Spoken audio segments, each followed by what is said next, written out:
Ladies and gentlemen, here we come out of the warp to give you some more lore videos on the channel. These are the things I really love doing, honestly. And I even prepared a script this time. Spent a few hours last night getting this ready and doing a bit of research to make sure I had my facts right as I'm going into this lore rant about the Inquisition. Why are the Inquisition written like total morons? But firstly, thank you for watching this video. If you like what I do, the subscribe button is down below. And also, the Discord is absolutely free, so come along and join on there. If you need any help with any sort of mental health issues or anything like that you're going through, that are in the hobby, or you want to play a game in the hobby, you want some hobby advice, or you just want to talk shit, come over there and have a little chat with us, and we will, well, get back to you, because we're all very nice people, and there's lots of people who can help you out. Anyway, firstly, again, as I just said, thank you for watching the video, and I mean that. I mean, I'm sure you've noticed that the lore investigation videos are the ones in which I sound most passionate and happy, so whenever you support these forms of videos and content, I get to actually do what I love most on the channel. So thank you again. Now let's talk some lore. And before I do that, also, I don't mean that I don't like any of the other content, I love it. But I really like talking about lore. Don't know if you've noticed that yet. The Inquisition, a faction in Warhammer 40,000, that if you don't know who they are, well, go and read them. Why are you watching a video on the Inquisition if you don't know who they are? I'm not going to explain who they are in the video today, because this isn't a lore explanation video. This is a lore exploration video, where I go into the Inquisition at large, and I wonder what the hell has happened to them over recent years. The Inquisition today, I think, are a bit of a joke in the lore. Pantomime villains wandering around doing things that are absolutely beyond the pale stupid for the sake of showing the Imperium still has edge. Like most things in modern 40k lore, however, they have become a caricature of what they once were, a pale imitation of the depth of feeling they once possessed. In this video, I want to explain to you my thought processes. Please be aware though, that although I know my lore, and I do like to think I know my Warhammer 40k lore quite well, there are things I have not read, and I'm going off of research and gut feeling.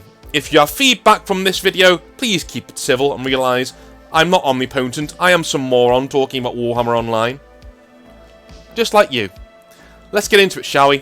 So we split it into three parts. The first one, the Inquisition, representatives of the Grimdark. But why, you ask, would they be representatives of the Grimdark? Well, let me tell you first and foremost why I think the Inquisition are the guys. If you're looking for Grimdark and Warhammer 40,000, you should be looking at men like this. Mainly because, well, I'm going to get into that in just a second once I get my little script up here. Anyway, they are the custodians of the grim, dark aspects of the Imperium. But when was their real golden age in the lore? Well, for me, I think there are two. The first is the actual Inquisitor game. Now, if you don't know what this is a game that came out in around, I want to say 1999. A phenomenal piece of work, an absolute wonderful thing that I cannot stress enough how much you need to go and look this thing up. The Inquisitor game, it was a fantastic large-scale skirmish game from GW back in the day that had the tagline, "The Battle for the Emperor's Soul." That's the literal tagline for the game. The art in the rulebook itself was extremely grim, with Inquisitors in Terminator armor slowly walking towards the camera, surrounded by bursting gobbets of hellfire. You had demon hosts wailing off the page, leading their Inquisitor overseers to their prey, and even a more investigative and role-playing side of the hobby in the book itself. The Inquisitors in this book are represented by the best quote that I found from the book itself, and the quote goes like this: "We do what we must. This is not a contract to salve guilt or the soul. It is a simple fact. It does, however, work both ways. Do only what you must. You hold immense power. Using it unwisely is likely to cause more harm than good to our Lord's great work." How great is that? That's exactly how I always saw the Inquisition. If they do bad things, it's normally as a last resort, but everybody thinks they're evil because they're the ones making those hard decisions. I've always loved that quote, as it makes the Inquisition more terrifying, not less. They firmly believe that what they are doing is right and just. That they do the evil things when they must for the betterment of the whole. They cut out the cancer so the whole body can live. The best villains, I think, act this way. They think and act this way. They don't twirl their mustaches and laugh maniacally. The game itself, by the way, is a banger. If you ever get the chance to get a copy and have a read, as it's free on GW's website, please do so. By the way, well done GW. It is free on GW's website. Go and look it up. Go and download it. As far as I know, anyway. The second part of the Inquisition's golden age in the lore, as you may have figured out, is the Eisenhorn novels by Dan Abnett. And he did and I don't really like him personally because some of the things he comes out with sometimes, and he seems very, very arrogant to me, but he did an amazing job at highlighting not only how a sane Inquisitor would live and work, but how most of the Warhammer 40,000 setting is not a constant battle zone. Dan Abnett showed us what the forces of the 41st millennium are actually fighting for in the wondrous cities, opulent estates, sated lower classes, and vibrant merchant corporate businesses that eerily look similar to our own. He gives stakes to the Warhammer 40,000 universe. That is, what could be lost if we let the darkness in.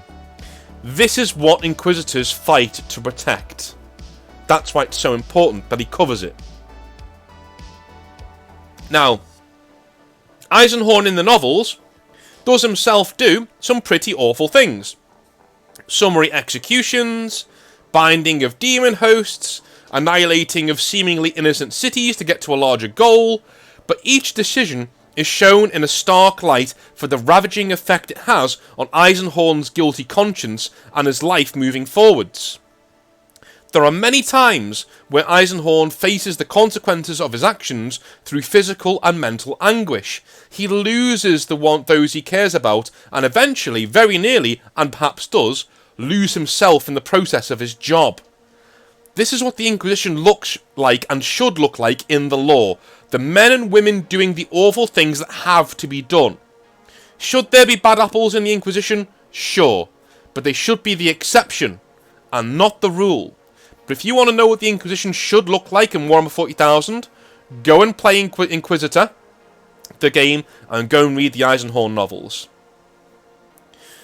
So part 2. The idiotization, or the idiotition, as I like to call them. The modern morons of Warhammer 40,000.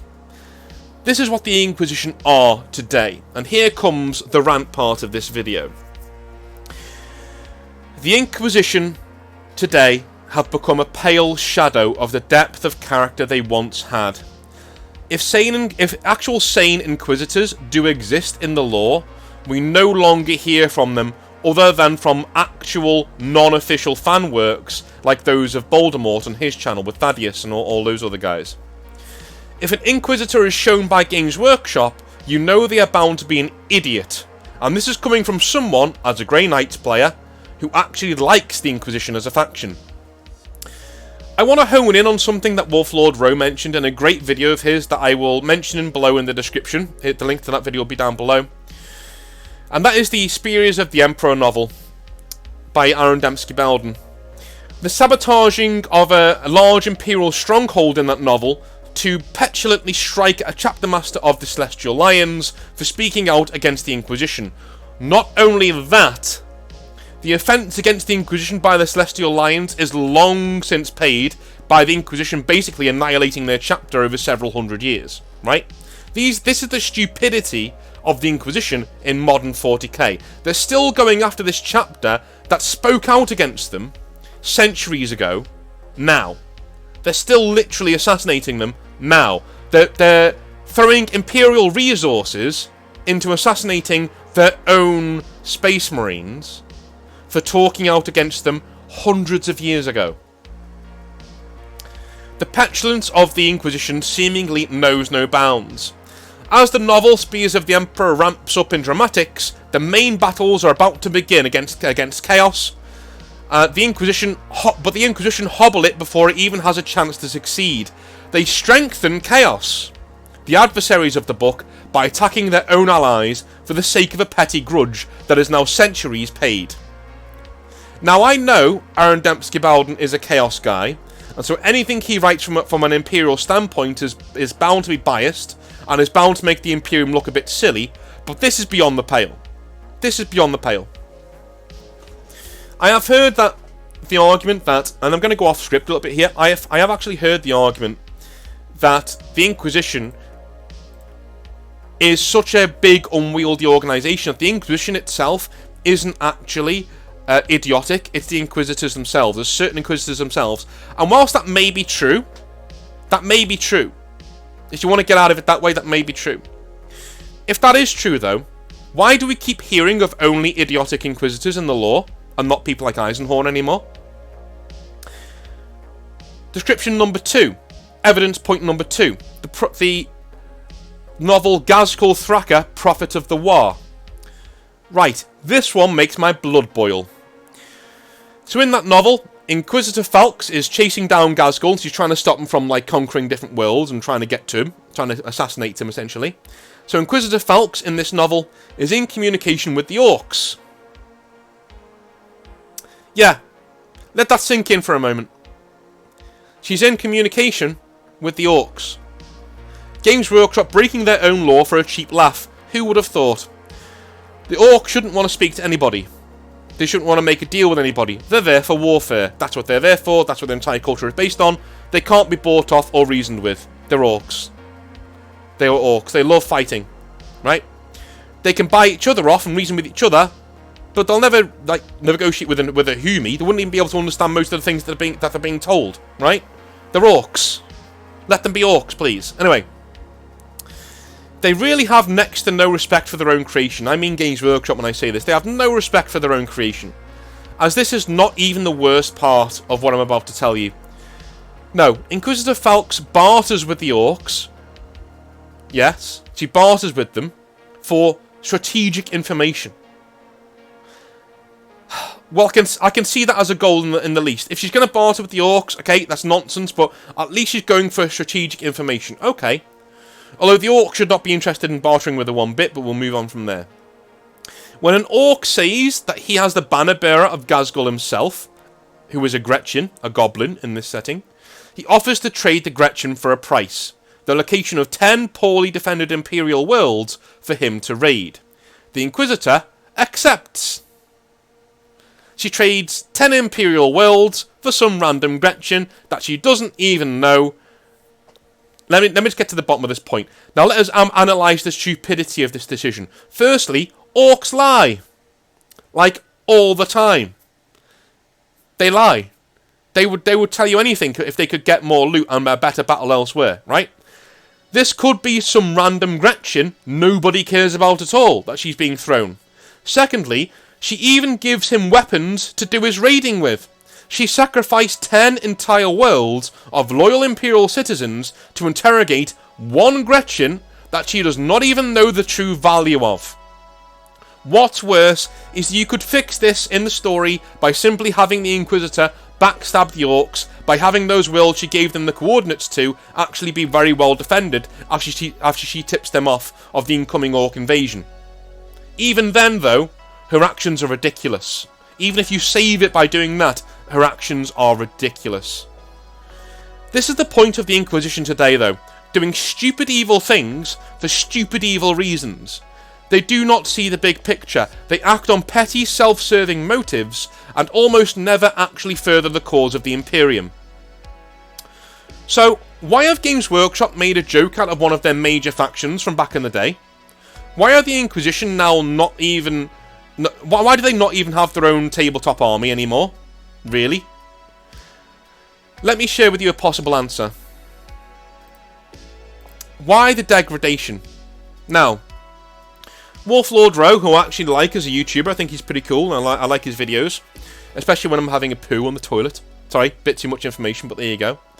But it's good to listen to. You know what I mean? I'm sorry, it's good to listen to. It's too short to listen to whilst you're going to sleep. That's more of a Lewitton kind of thing. But if you're doing things like making dinner, like short jobs that just need to be done in 10 to 15 minutes, but you're just going to sit there for a while doing something, he's good to listen to. But anyway, in his video that I'm going to mention down below, he says that the Inquisition needs reining in, and that these stories show just that the Inquisition need reining in.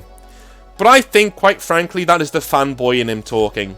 Games Workshop need and deserve real criticism for their standard of writing that shows little to no respect for what has come before.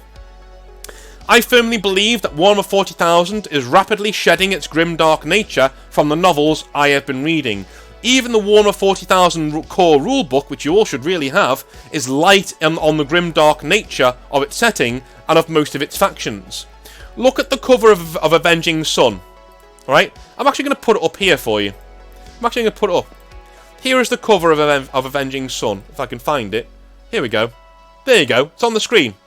There's the cover of Avenging Sun. Does that look like a grimdark setting to you? Almost anything touched by Space Marines today is an honourable battle brother loving that does not, if it does not involve the Carcharodons or Gabriel Seth. Two actually interesting things that are in the Warhammer 40,000 universe. And even then, Gabriel Seth likes the Primaris these days, so we can't even have that anymore. The stripping back of the grimdark annotations of Warhammer 40,000 means the Inquisition must be boiled down to a type, like all factions, to be easily understandable and digestible to the masses.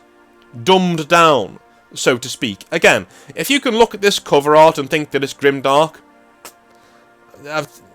me and you need to have words, because this is...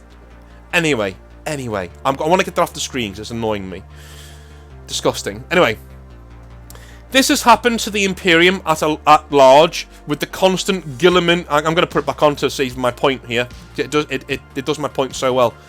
This has happened to the Imperium at large with the constant Guilliman is saviour and hero, Space Marines are good boys narrative that we are shown in the constant new novels that are coming out. Yes, I know there are models coming out for the other chapters, even more extreme ones like the Black Templars, but how many box sets of Space Marines can you see in a Games Workshop store that do not have Ultramarines on the front? Yes, you can build them into anything, but that is not the narrative Games Workshop are pushing. Homogenized settings that cannot offend, do not push the boundaries, and are easily understandable are the order of the day. This is why factions are being boiled down and reduced to the more basic elements of their makeup for easy consumption by children and new hobbyists who perhaps will be put off by 40k's older, darker elements. Well, how have I come to this conclusion? With my eyes, mostly, as you can see. From what I've read and what I've seen. If the grim dark is explored in 40k, it is explored in obscure pieces of lore and books that are only available online or at Warhammer World if you're lucky. The Night Lords novels by Aaron Dembski-Bowden should be front and centre for what 40k can actually do from a literary context. Instead, it's buried online. The Horus Heresy, the novels, have become a self-congratulatory meme in its final stages, missing the dark point of the Siege of Terror entirely. Most books pushed by Games Workshop deal with the broader Guilliman storyline, and those that don't, from an Imperial standpoint, tend to deal with Imperium factions starting to toe the line and move away from the grimdark. Hello, Blood Angels. You are now literally space vampires who get angry. Sometimes. Right? The amount of Blood Angels people who've messaged me saying, what is going on with our faction? Where is the grimdark elements? Why can't we be more like the Flesh Tearers? If you read their lore, that's literally what the Blood Angels were straight after the Horus Heresy. That's what they should be like. They should be fighting against those urges all the time. They shouldn't be these wonderful, beautiful, you know, the blonde guy from Castlevania, the anime, right? They shouldn't be him. They should not be him. They shouldn't be these beautiful, normal guys who sometimes get really angry when they're really pushed. They should just be these grim, dark arseholes throughout the entire thing who are barely reining in their urges to just kill you and eat you. That's what makes them interesting. Give your lore teeth, please. Don't do a BioWare. BioWare neutered the Qunari in Dragon Age. They neutered them, they took away all of their edge, and now they're no longer even interesting. Don't do that to your own lore. Let it have its spikes. Let it have its edges. Yes, the deeper lore is there, but it is not pushed by, or really recognised by, Games Workshop as a whole. The lore covered on YouTube that you like is mostly decades old by this point, guys. The new lore we are getting is moving away from the grim darkness that brought us all in the first place. So all of those videos you see of Wolf Lord Row, of Voldemort, of Amber King, of all these really cool lore videos that you like to listen to, yeah, that lore is decades old. Decades old. It's not the new stuff. Hardly any of them are covering the brand new stuff, and when they do, like when Wolf Lord Row did with the Inquisition, it makes me want to write videos like this. The Inquisition are simply boiled down to their more ridiculous parts these days, a meme backdrop against which Gilliman and his ilk can look like heroes. The Inquisition, in the new lore, represents the old guard of 40k, those of us who actually like the grimdark nature of the setting, and look what is happening to them. Ridiculous decisions heaped on petty swipes, all to make the heroes, quote-unquote, of the setting look splendid by comparison with their diversity and their upstanding, honourable battle brother status. Warhammer 40,000 is losing its myriad shades of grey for a plain old black and white dressing, and I, for one, think that is fucking terrible. What do you think? Let me know in the comments down below. This took me quite a while to write and to get correct in my own head, so hopefully you like it as much as I enjoyed writing it and recording it. Let me know what you think in the comment section down below. My Patreon is down below if you like what I do. I love you all a long time. I will be back tomorrow with some more hobby nightmares. I will speak to you then. Have a wonderful rest of your day. Have a good one. See you later.